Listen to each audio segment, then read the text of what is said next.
So I'd like to start by welcoming Preet up onto the stage, who's going to give his presentation, All That Glistens is Gold. Thank you, James. Good afternoon, everybody, and thank you to the BOC committee, and in particular my friend Porrick Fleming, for inviting me to present this pearl. So this is our private practice, located in central Birmingham. As you may know, Birmingham has a large Asian population, and Brummies love Indian food, but more on that later. In terms of private orthodontic care, 10 years ago, I did around about 60% lingual cases, about 30% ceramic, and the rest were metal. Nowadays, it's more like 50% clear aligners and 50% metal. I'll elaborate later on how I've increased rather than decreased my metal cases in adults and children. So, one particular ingredient in Indian cuisine has many potent powers. As Asians, we've been taught the many health benefits of this by our parents, and it's been rammed down our throats since we were young. And we've come to love it, and also pass it on to our children. It's also been popular lately for its many anti-inflammatory properties. However, it is a lethal colorant, and this presents problems in private orthodontics. So, the aims of my pearl are to compare various aesthetic labial brackets, reintroduce an option that's renewed my love for aesthetic labial fixed, eliminate hassles with ceramic brackets, simplify my life, increase my enjoyment, and also increase my profit immediately. I.e., have my cake and eat it. And thank you to my wife Dominica for being a willing volunteer or unwilling volunteer for many of my images. I also have to say thank you to my nurse Christina for lending her eye here. So like it or not, we are in the aesthetics industry, and we are scrutinized by the quality of our results more than ever before. Beauty is in the eye of the beholder, and appliances must be appealing if we are to thrive and not just survive in the aesthetic dentistry space. So, the ideal properties of an aesthetic labial bracket have traditionally been optimum aesthetics and optimum performance.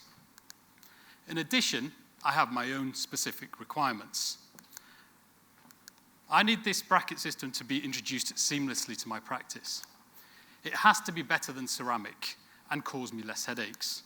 It must be value for money, require no special inventory, cause minimal discomfort and no enamel damage, must be predictable, be a pleasurable experience for all the clinicians, the staff, and the patients, of course, and it must increase goodwill and be a practice builder. It must also be easy for an orthodontic therapist or an inexperienced clinician. And, of course, these days, it has to have a USP, and it's got to be Instagrammable. So, for a quick bit of history on aesthetic brackets, first we had plastic, and then we had composite, but they both didn't perform all that well. So, ceramic brackets were introduced in the 80s and have been around ever since as the alternative to metal. In my opinion, there have been improvements with ceramic labial brackets, but issues still remain. The challenge with ceramic brackets is to achieve adequate bond strength that will not harm the enamel on debond or repo. The whole point of orthodontics, particularly my private practice, is to improve health and aesthetics. We're held to high standards by the public these days, but also Facebook judgery from our peers. So producing high-quality aesthetic outcomes is crucial because any small defect can be picked up. For me, ceramic brackets cause major headaches. Studies have shown significant enamel wear on opposing teeth. When it comes to debonding, some claim to overcome problems by using specially designed bases. But uncontrolled debonding still occurs with bracket fractures and pain. This can cause severe distress to the patient at the very time they should be excited about debond. Also, grinding of fragmented ceramic bracket remnants on the tooth surface can cause heat, cause pulpal damage, and harm the enamel surface. This also causes issues when working with an OT because it might mean that I have to be present to use a high speed to remove those ceramic remnants. So now for a bit of history with my ceramic brackets, starting with some of my successfully termericized cases and attempts at resolving them. I first used monocrystalline sapphire brackets over 10 years ago, and this is a case with clear modules, clear power chain, and what was a coated aesthetic wire. I then moved on to polycrystalline brackets, and after much trial and error with various modules, in an Asian diet, these soon became glow in the dark. Maybe I could have used aesthetic quick legs instead of elastomerics, but for me, this is really a faff. It takes too much time and too much patience, and friction where I might not want it. Then there were self-ligating options. Would these be the answer? Well, no. I was never really a fan, and when I was a trainee, John Scully did his best to put me off. Damon, that is. But I didn't really feel the love for these brackets, and nor did my patients. Personally, I waited for 3M Clarity SL brackets. I bonded 2 cases with these brackets, and both patients never returned. So I must say they must have been spectacularly brilliant. And then there are aesthetic wires. I don't know about you, but I've tried just about every aesthetic wire, and they can't match the performance of standard nitile or metal, and they all chip and peel quite quickly. Finally, my last endeavors with ceramic brackets were to place silver modules, but to tell you the truth, I was never 100% happy with these. So, what next? Well, in uncertain times like now, they say, if in doubt, turn to gold. So, since Bill Shakespeare lended the title to this talk, it's only right that I give him a chance with another quote.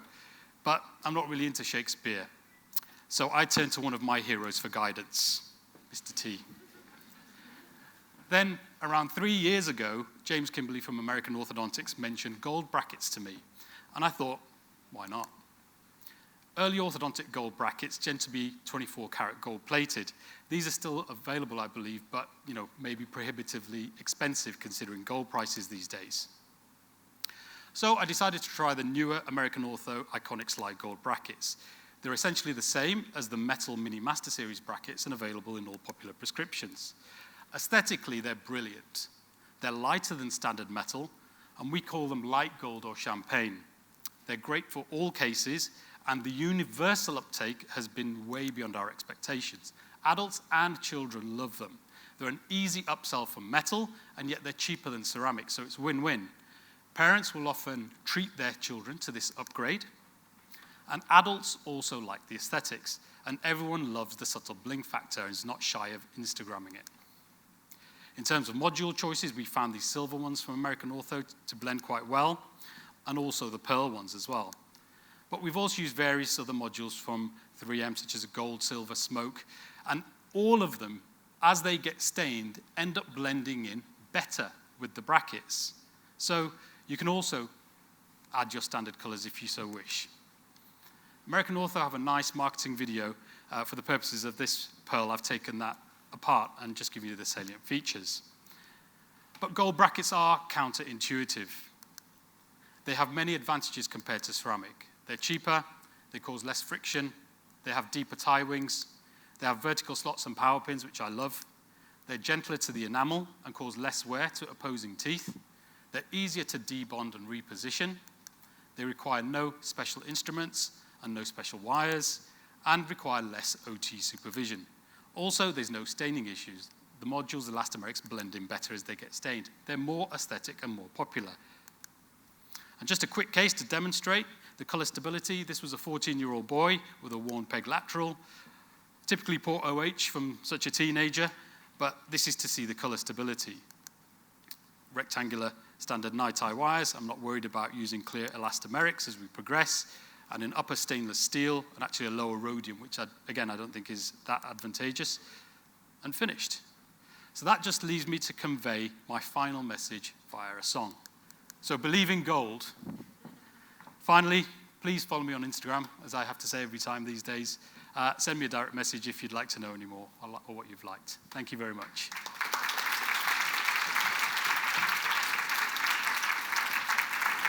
Thank you. Cheers, James. Thank you.